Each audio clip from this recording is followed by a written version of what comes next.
మేమందరం కూడా ఉస్మానియా విశ్వవిద్యాలయంలో నాన్ టీచింగ్ కాంట్రాక్ట్ పద్ధతిలో మేము దాదాపుగా 25 నుండి 30 సంవత్సరాల నుంచి పనిచేస్తున్నాము.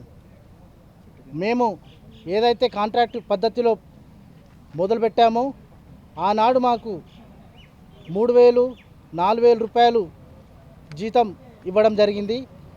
ఆనాటి నుండి కూడా 2012 వరకు మాకు ఎటువంటి జీతభత్యాలు పెరగకపోవడంతో 2012లో మేము ఒక సమ్మెను చేస్తే ఆ సమ్మె ద్వారా ప్రొఫెసర్ సత్యనారాయణ సార్ గారు అప్పుడు వీసీగా ఉన్నారు. ఆయన మాకు 15% ఇవ్వడంతో అంతో కొంత మాకు జీతాలు పెరగడం జరిగింది. ఆ తర్వాత మళ్ళీ మొన్న కొత్తగా వచ్చినటువంటి వైస్ ఛాన్సలర్ వెళ్ళిపోయినటువంటి వైస్ ఛాన్సలర్ రవీందర్ గారు వీసీగా ఉండే ఆ సారు వచ్చిన తర్వాత ఉన్నటువంటి ఏదైతే మాకు ప్రతి సంవత్సరం 1,500 రూపాయలు పెరుగుతుండే దాన్ని తీసేయడం జరిగింది.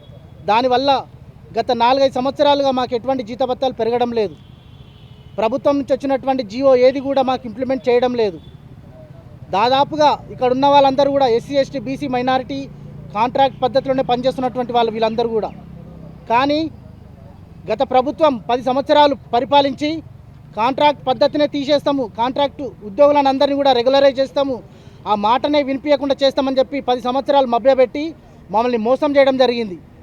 ఏ ఒక్క కాంట్రాక్ట్ ఉద్యోగిని కూడా పర్మనెంట్ చేయకుండా మా జీవితాల గురించి ఆలోచించకుండా వాళ్ళు వాళ్ళ సొంత రాజకీయాల కోసం మమ్మల్ని వాడుకొని మమ్మల్ని మోసం చేయడం జరిగింది. ఆ విధంగా కాంట్రాక్ట్ పద్ధతిలో పనిచేస్తూ మేము శ్రమ దోపిడికి గురవుతున్నాం.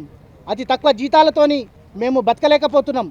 ఇప్పుడున్నటువంటి సమాజంలో నిత్యావసర సరుకులు కానీ, ఇల్లు కిరాయిలు కానీ, పిల్లల ఫీజులు కానీ, వాళ్ళ చదువులు కానీ ఏదైనా సరే మినిమం 50,000 రూపాయలు ఉంటేనే ఈ సిటీలో మేము బతకగలుగుతాం.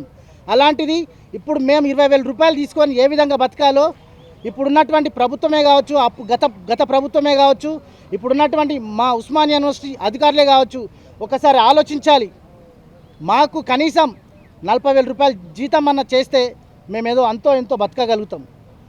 కాబట్టి రేపు ఈ సమస్యలను దృష్టిలో పెట్టుకొని రేపు 15వ తారీఖు రోజు పొద్దున 11 గంటల నుంచి అడ్మినిస్ట్రేషన్కి ప్రభుత్వం దృష్టికి పోయే విధంగా ఒక పెద్ద మహార్యాలీని మేము ఏర్పాటు చేశాము. కావున మన ఉస్మానియా విశ్వవిద్యాలయంలో పనిచేస్తున్నటువంటి నాన్ టీచింగ్ కాంట్రాక్టు ఉద్యోగులందరూ కూడా ప్రతి ఒక్కరూ పేరున వారిని విన్నవించుకుంటున్నాను. రేపు పొద్దున 10:30 వరకు ఆర్ట్స్ కాలేజ్ ముందు సమావేశం కావాలి. ఇక్కడ నుంచి 11 గంటలకు మనం ర్యాలీగా వెళ్ళి మన వీసీ సార్కు ప్రొఫెసర్ కుమార్ సార్ గారికి మనం ఒక వినతి పత్రం అందిస్తాము. తద్వారా అనంతరం మనం టైం స్కేల్ చేస్తే మన జీవితాలు బాగుపడతాయి అని వారికి ఒక మాట విన్నవించుకుంటాము. ఆ విషయాన్ని ప్రభుత్వానికి కూడా చేరే విధంగా మనం అందరం ప్రయత్నం చేద్దామని నేను కోరుకుంటున్నాను.